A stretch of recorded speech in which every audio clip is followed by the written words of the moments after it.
August 1942, the Führerbunker, Berlin. The air is thick with cigar smoke and the scent of expensive paper. Beneath the pounding of artillery diagrams being slapped onto a map table, one sound dominates: Hitler's voice. "They are a nation of degenerates, of shopkeepers," he snarls, his fingers stabbing at the American flag sketched onto the wall map of North Africa. Field Marshal Wilhelm Keitel and Alfred Jodl stand rigidly, their faces neutral masks against the storm. Their army is a rabble, soft and untrained. Their commanders, amateurs. We will smash them in Tunisia, and the world will see the true strength of the Wehrmacht. Hitler had long held a contemptuous view of the United States and its military capability.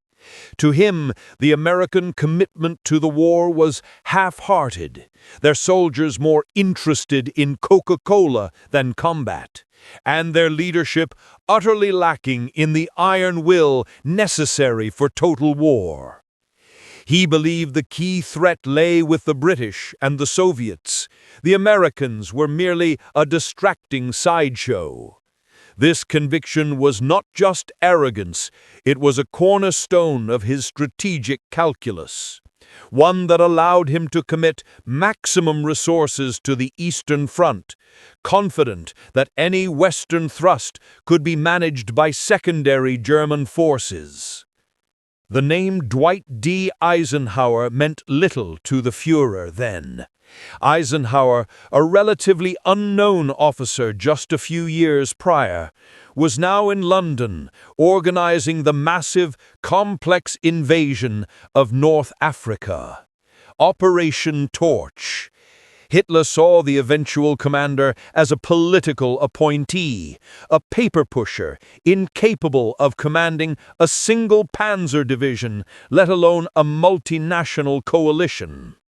Yet, out in the unforgiving deserts of Tunisia, that assessment was already being challenged. By early 1943, the Wehrmacht had been surprised by the sheer logistical scale of the American landings. Though German counterattacks, notably at Kasserine Pass, initially bloodied the inexperienced GIs, the American machine, under Eisenhower's distant guiding hand, did not break. It absorbed the shock, reorganized, and poured men and material into the theater with astonishing speed. Eisenhower was not a frontline hero in the mold of Rommel or Patton. He was a strategic general, a diplomat wearing a uniform.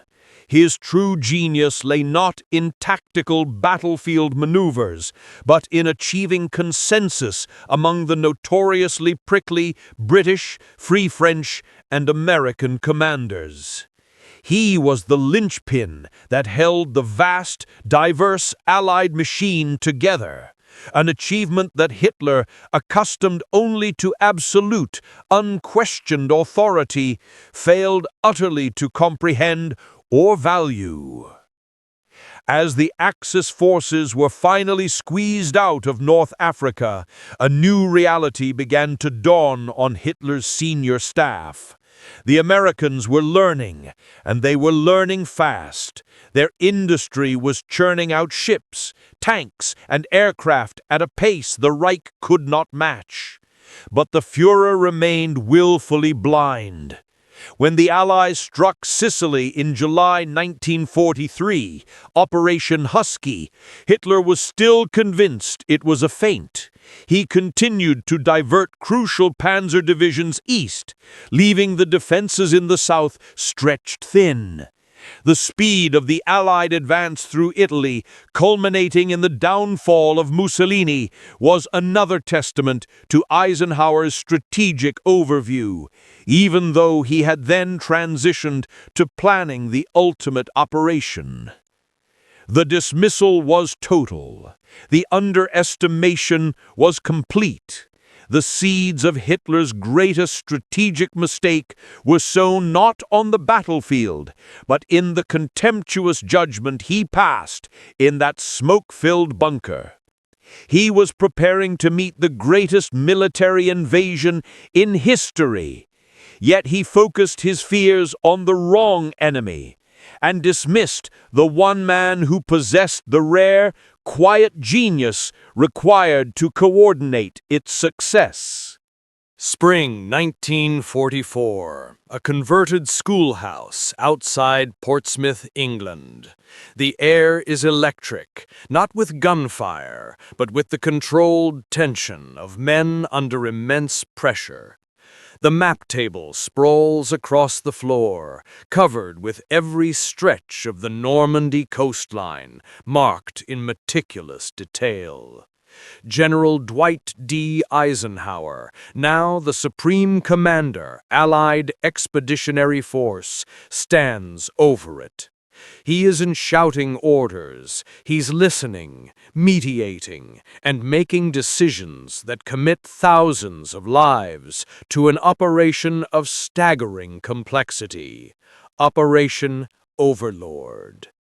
Hitler's spies and his own strategic gut told him the invasion would come at the Pas de Calais, the shortest crossing point.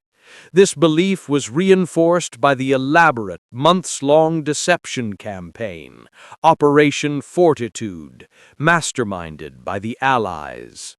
While the Wehrmacht's 15th Army sat, reinforced and waiting opposite Calais, Eisenhower was quietly ensuring that every man, every ship, and every tank was positioned for the 5 beaches of Normandy. The strategic genius of Eisenhower was in his control over the logistics and the sheer human effort. He had to manage the egos of Montgomery and Patton, coordinate the U.S. Navy with the Royal Navy, and ensure that the French resistance was ready to strike on cue. It was a diplomatic and organizational nightmare, but Eisenhower navigated it with a smile and a quiet, steely resolve. He demanded cooperation, not subservience, earning the fierce loyalty of his subordinates, a command structure completely alien to the Nazi hierarchy. To Hitler, this massive, coordinated effort should have been impossible for the soft Americans and the squabbling Allies. He couldn't conceive of a non-dictatorial command that could achieve such unity. He saw the American military as a collection of independent components. He missed the fact that Eisenhower was the catalyst binding them into a single devastating weapon. June 5, 1944. Eisenhower makes the decision that will define his legacy and seal the fate of the Third Reich. A brutal weather front is passing, but intelligence predicts a narrow 36-hour window of relative calm. He looks at his commanders, silent for a long moment, then speaks the words that change the world. "Okay, we'll go." The following morning, on June 6th, as the first waves of American, British, and Canadian troops hit the sands of Utah, Omaha, Gold, Juno, and Sword beaches, the scale of the deception and the sheer audacity of the landing site became clear. Hitler, initially reluctant to believe it was the main thrust, was still convinced the real attack would hit Pas de Calais. He was in a self-imposed psychological prison, locked in by his own hubris. The reports flooding the Wolf's Lair detailing the incredible logistical feat, the Mulberry harbors, the sheer number of aircraft, and the immediate establishment of a beachhead were not viewed as the successful execution of an unprecedented strategic plan. Instead, they were dismissed as a lucky break for the enemy and an embarrassment for his generals. He had dismissed the commander. Now he was dismissing the operation itself. But the reality was already seeping in, first through the cracks in the German High Command. General Erwin Rommel, commanding Army Group B in the West, saw it immediately. He knew the Allies had achieved strategic surprise, and he knew that the man who had orchestrated it was no amateur. The Allied commander had outthought and outmoved them on a continental scale. For the first time, the tide of the war in the West had turned, and it had done so because the man Hitler called a paper pusher had delivered the most complex amphibious operation in history with near-perfect precision. July 1944. The Wolf's Lair, East Prussia. The atmosphere is no longer one of dismissive arrogance, but of festering paranoia and growing dread. D-Day had succeeded, and weeks later the Allied forces were still clinging to and expanding their beachhead, resisting fierce German counterattacks. The Führer is pacing, his body language a taut wire of frustration.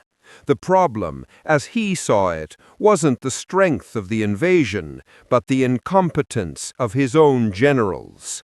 "Where is the counterattack?" he rages, ignoring the maps that clearly show Allied air superiority has rendered large-scale panzer movements nearly suicidal. They have the numbers, yes, but they lack the will, they lack the genius. But even Hitler could not ignore the emerging pattern of the Allied campaign. The initial breakthrough, Operation Cobra, orchestrated by American General Omar Bradley under Eisenhower's overall direction, smashed through the German lines near Saint-Lô. Suddenly, the American forces, often dismissed as slow and cautious, were moving with blinding speed. George S. Patton's Third Army, unleashed, executed a spectacular armored drive across France, the famous Race to the Seine, trapping thousands of German soldiers in the Falaise pocket. This coordinated, relentless, and deep penetration was not simply brute force. It was the product of a unified strategic vision. Eisenhower had coordinated the air, sea, and land forces into a seamless instrument of destruction. The rapid exploitation of the breakthrough was only possible because Eisenhower had ensured the necessary logistics. The constant flow of fuel, ammunition, and men were in place, relying on the Red Ball Express and other massive supply lines. This was the quiet, devastating realization that began to grip Hitler.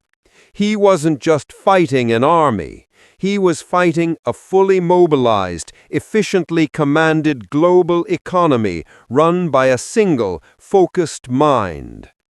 The intercepted radio traffic, the reports from defeated field commanders like Rommel, who was gravely wounded on July 17th, and the sheer brutal fact of the collapsing front line all pointed to one conclusion. The Supreme Allied Commander, Dwight Eisenhower, was not the soft American amateur he had scornfully imagined. He was a master strategic planner, whose strength lay in his ability to harmonize immense forces, a skill Hitler, who had just narrowly survived the July 20th assassination plot orchestrated by his own officers, no longer possessed. Hitler realized too late that he had fixated on the wrong commanders. He had feared Patton's aggression and Montgomery's caution, but the true threat was the steady unifying presence of Eisenhower, who made both those contrasting commanders effective by giving them the resources and the strategic space to operate. The crushing blow to Hitler's confidence wasn't just the military defeat, it was the intellectual humiliation. his personal core strategic assessment that the Western Allies, and particularly the Americans, were fundamentally weaker and strategically inept, had been proven catastrophically wrong by the one man he had most arrogantly dismissed. The invasion had succeeded not by luck, but by the relentless, organized genius of the man in charge. The war in the West was no longer a sideshow. It was a disaster orchestrated by his greatest, most underestimated foe. September 1944. The Reich Chancellery, Berlin. The Führer now rarely appears in public, retreating into the subterranean bunker complex, relying on maps and radio reports that grow worse by the hour. The Allied armies are sweeping toward the German border. The psychological shift is complete. Hitler is no longer strategizing for victory in the West, but desperately trying to prolong the inevitable. The shift in his assessment of Eisenhower manifests in a change in operational planning. Having been so wrong about the location and the commander of the invasion, Hitler becomes pathologically suspicious of any advice from his remaining field marshals. He sees Eisenhower's success as evidence of a massive, unified Allied deception, and responds by ordering increasingly irrational and localized counterattacks, terrified of being outflanked again. The Allied thrust, though briefly slowed by supply shortages and the ambitious failure of Operation Market Garden in September 1944, remained fundamentally sound. Eisenhower's decision to maintain a broad front advance, utilizing both Montgomery's northern push and Patton's southern drive, kept the German defenses stretched and unable to concentrate their meager reserves, a testament to his sustained strategic overview. Even the last great German counteroffensive, the Ardennes offensive, known to the Allies as the Battle of the Bulge in December 1944, was an implicit acknowledgement of Eisenhower's successful strategy. Hitler aimed his attack not at a frontline breach, but at the Allied cohesion. His goal was to drive a wedge between the British and American armies, hoping to reignite the political and command-level squabbles that Eisenhower had so brilliantly suppressed. The battle itself proved the resilience of the Allied command structure. Though initially surprised, Eisenhower quickly committed reserves, notably the 101st Airborne Division at Bastogne, and shifted Patton's entire army across hundreds of miles of icy roads in a masterful relief operation. The speed of the American response and the unbreakable unity of command delivered the final, crushing message. Hitler's attempt to break the American-British alliance, the foundation of Eisenhower's power, had failed utterly. By the spring of 1945, with the Rhine crossed and the end imminent, the strategic picture was undeniable. The man Hitler dismissed as a paper pusher and a soft American political general had achieved what no Axis commander could: the coordinated, successful invasion of a continent, the sustained, high-speed destruction of the German army in the West, and the maintenance of a unified, politically complex Allied force from 1942 until ultimate victory. The final bitter realization for Hitler was that he had tragically underestimated the American capacity for total war, and critically, the unique, quiet genius of Dwight D. Eisenhower to command it. This misjudgment, dismissing his most competent opponent, was one of the central pillars of the Reich's collapse.